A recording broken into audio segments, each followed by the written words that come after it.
Warahmatullahi wabarakatuh. Alhamdulillah, alhamdulillahilladzi hadana li hadza wa ma kunna linahtadiya laula an hadanallah. Asyhadu an la ilaha illallah wa asyhadu anna Muhammadan abduhu wa rasuluh la nabiyya ba'da amma ba'du.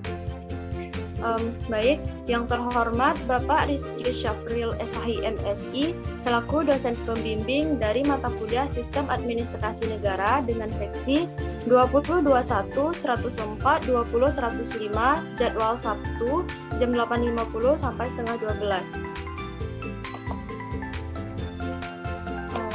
Baik, untuk tidak memperpanjang mukadimah, saya terlebih dahulu akan memperkenalkan anggota dari kelompok 7. Yang pertama Ade Perdana dengan nomor NIM 204-2069. Yang kedua Genta Firanda Putra dengan nomor NIM 204-2209.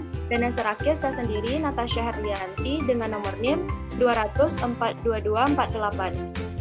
Baik, langsung saja kita masuk kepada pembahasan yang pertama yang akan dipresentasikan oleh Saudara Ade Perdana. Kepada Ade, disilahkan. Kebijakan publik merupakan suatu ilmu terapan. Pengertian kebijakan publik oleh pakar didefinisikan secara beragam. Hal tersebut dipengaruhi oleh berbagai kepentingan yang melandasi perumusannya. Toha 2012 memberikan penafsiran tentang kebijakan publik sebagai hasil rumusan dari suatu pemerintahan. Dalam pandangan ini, kebijakan publik lebih dipahami sebagai apa yang dikerjakan oleh pemerintah dibandingkan daripada proses hasil yang dibuat. Wahab 2010 mengatakan bahwa kebijakan publik merupakan tindakan sadar yang berorientasi pada pencapaian tujuan, pada hakikatnya terdiri dari tindakan yang saling berkaitan dan memiliki pola tertentu, dan kebijakan publik berkenaan dengan aktivitas atau tindakan yang diukur oleh pemerintah serta bersifat positif dalam artian pedoman tindakan pemerintah dan negatif dalam artian keputusan pejabat pemerintah untuk tidak melakukan sesuatu. Menurut Kamus Besar Bahasa Indonesia, kebijakan adalah rangkaian konsep dan azas yang menjadi pedoman dan dasar rencana dalam pelaksanaan sesuatu pekerjaan, kepemimpinan, dan cara bertindak. Kebijakan publik merupakan suatu ilmu terapan. Pengertian kebijakan publik oleh para pakar didefinisikan secara beragam. Hal tersebut dipengaruhi oleh berbagai kepentingan yang melandasi perumusannya. Toha memberikan penafsiran tentang kebijakan publik sebagai hasil rumusan dari suatu pemerintahan. Dalam pandangan ini, kebijakan publik lebih dipahami sebagai apa yang dikerjakan oleh pemerintah dibanding daripada proses hasil yang dibuat.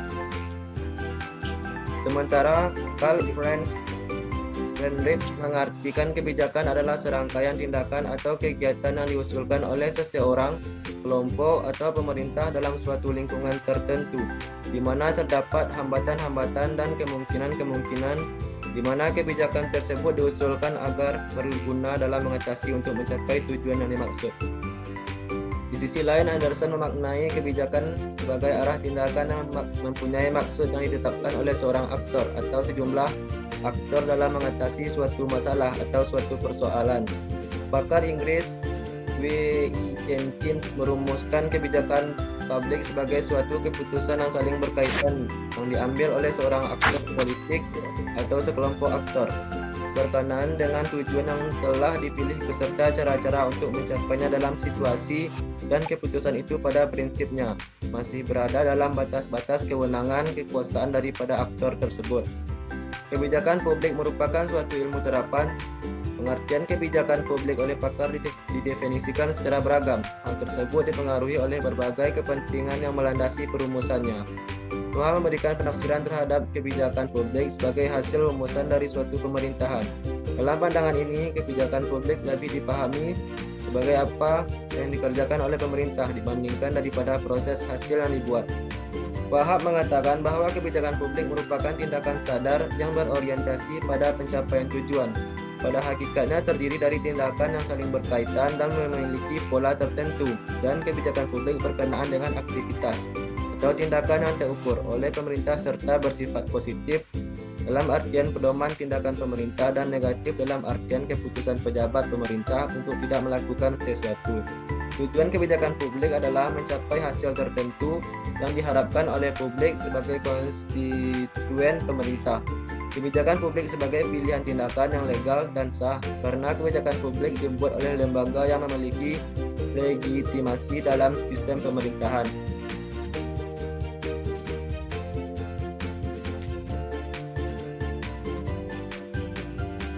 Selanjutnya akan dipresentasikan oleh Saudara Genta Firanda Putra. Baiklah, saya akan melanjutkan presentasi dari rumah saya, yaitu tentang proses kebijakan publik. Proses analisis kebijakan adalah serangkaian aktivitas intelektual yang dilakukan dalam proses kegiatan yang pada dasarnya bersifat politik analisis. Identifikasi masalah kebijakan. Pada tahap ini, penganalisaan dari meta masalah ke masalah substantif, yaitu terjadi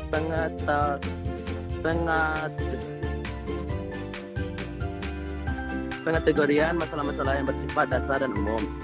Setelah itu, para analisis kebijakan dapat merumuskan masalah formal yang lebih terperinci dan spesifik. 2. Penyusunan agenda.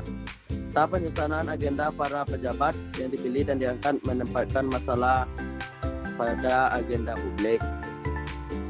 Sebelum masalah ini berkompetisi terlebih dahulu untuk dapat masuk ke agenda kebijakan para perumus itu sama sekali. Sementara masalah yang lain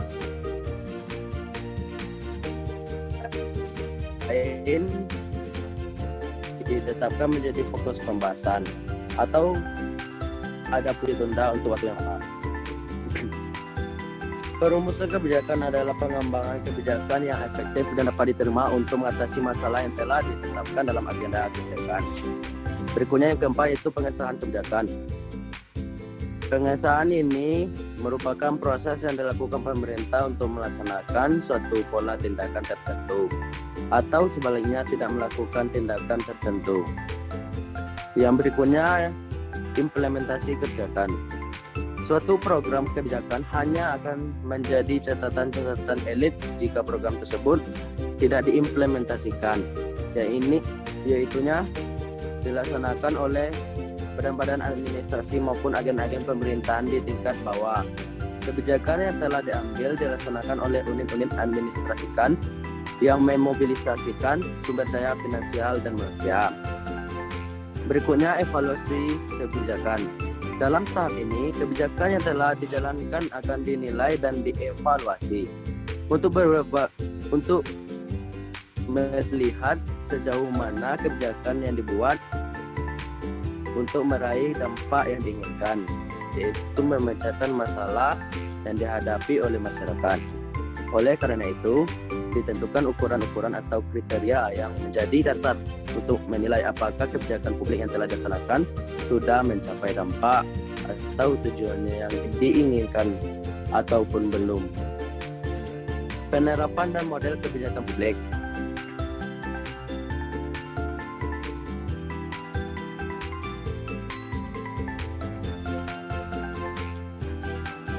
Model implementasi kebijakan bisa dilihat pada bagan yang telah tertera di atas.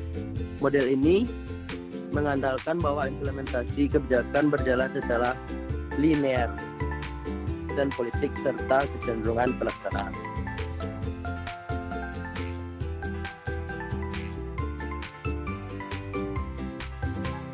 Baik, saya akan melanjutkan materi presentasi. Yang kedua, model implementasi kebijakan Mazmanian dan Sabatier. Bisa dilihat pada bagan yang tertera di layar.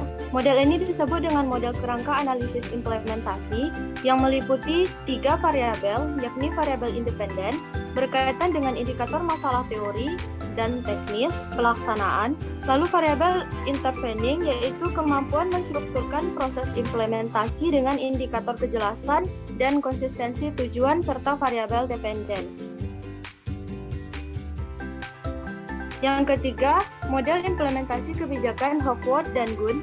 Menurut Hockworth dan Gunn dalam Nugroho tahun 2009, untuk mengimplementasikan kebijakan dengan baik, diperlukan syarat-syarat tertentu antara lain, jaminan bahwa kondisi eksternal yang dihadapi lembaga tidak akan menimbulkan masalah besar, tersedia sumber daya yang memadai, perpaduan sumber daya yang diperlukan, kebijakan yang diimplementasikan didasari oleh hubungan kausal yang handal, saling ketergantungan antar hubungan, pemahaman yang mendalam dan kesepakatan tujuan, tugas yang telah dirinci, komunikasi dan koordinasi yang sempurna, serta pihak-pihak yang memiliki wewenang kekuasaan dapat menuntut dan memperoleh kepatuhan yang sempurna. 4. Model implementasi kebijakan Gogin, Bowman, dan Lester. Mengedepankan pendekatan metode penelitian dengan adanya variabel independen, intervening, dan dependen, serta meletakkan faktor komunikasi sebagai penggerak dalam implementasi kebijakan. 5. Model implementasi Elmore. Model ini didasarkan pada jenis kebijakan publik yang mendorong masyarakat untuk mengerjakan sendiri implementasi kebijakannya atau tetap melibatkan pejabat pemerintah namun hanya di tataran rendah. Dan yang keenam, model implementasi Nakamura dan Smallwood. Model Nakamura dan Smallwood menggambarkan proses implementasi kebijakan secara detail. Begitu detailnya sehingga model ini relatif relevan diimplementasikan pada semua kebijakan.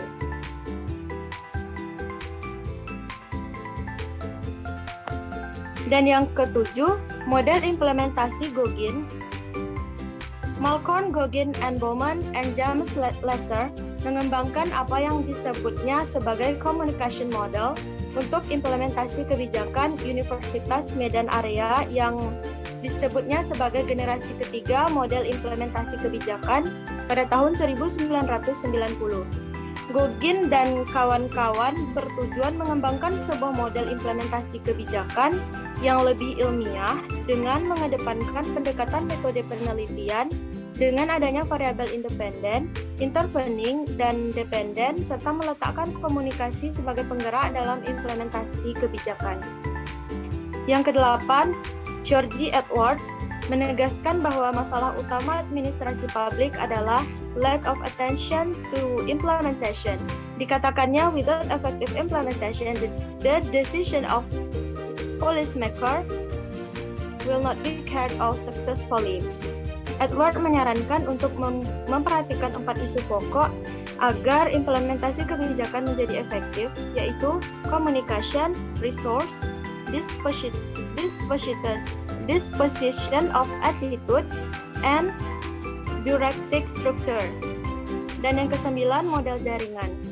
Model ini memahami bahwa proses implementasi kebijakan adalah sebuah complex of interaction processes di antara sejumlah besar aktor yang berada dalam suatu jaringan atau network. Aktor-aktor yang independen, interaksi di antara para aktor ini dalam jaringan tersebutlah yang akan menentukan bagaimana implementasi harus dilaksanakan, permasalahan-permasalahan yang harus dikedepankan, dan diskresi-diskresi yang diharapkan menjadi bagian penting di dalamnya.